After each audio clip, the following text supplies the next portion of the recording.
restore. Extra dark for trick-or-treaters, and WCBS TV meteorologist John Elliott warns Kids should not be sledding in this unless they are in a tree-free area. We are hearing trees still coming down. Not whole trees, it's like branches like this. But if this hits you, you're dead or you're maimed and you've got problems, and then you just compound the power problems as well. CBS News Update. I'm Heather Bosch. WCBS News Time, 8:32. A day after the storm, more than 1.5 million utility customers in the tri-state are hunkering down. Many trying to figure out how to keep their homes warm with no electricity. As you just heard, more than 700,000 in Connecticut are without power. CLMP spokesman Mark Gross says electricity won't come back on just yet. It'll be days. I'll be very honest. It looks like it will be days. We have a lot of cleaning up to do. Tremendous tree damage all across the state, thanks to the heavy wet snow. Same scenario in New York and New Jersey as well. And it will take many, many days to clean up everybody. Others trying to get around are dealing with downed tree limbs and other obstacles. Let's check the situation up in Connecticut live now with WCBS's Paul Murnane. And, John, there's a shelter that was set up here in Ridgefield, Connecticut at the Yankee Gym. And there were some people there that told me they spent the night simply because they couldn't get back to their homes that were maybe a mile or two away. People went out to run errands. They went out to pick up dinner last night. They found that they were not able to get back down the streets to their houses with the trees that were down.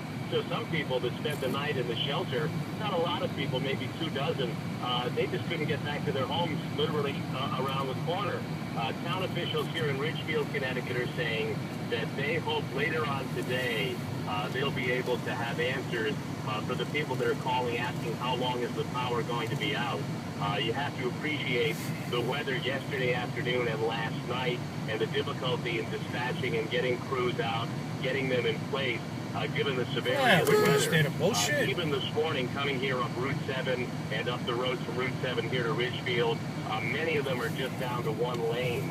And it looks like they just may have been recently cleared because, there's just maybe a lane that's open and the other lane is still blocked with that timber that came down. The sun is coming out now.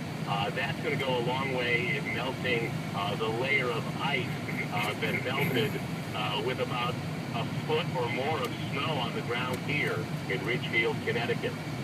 Reporting live in Fairfield County, I'm Paul Murnane, and Mike Zeranax is checking out things in Mineola, Long Island. Mike?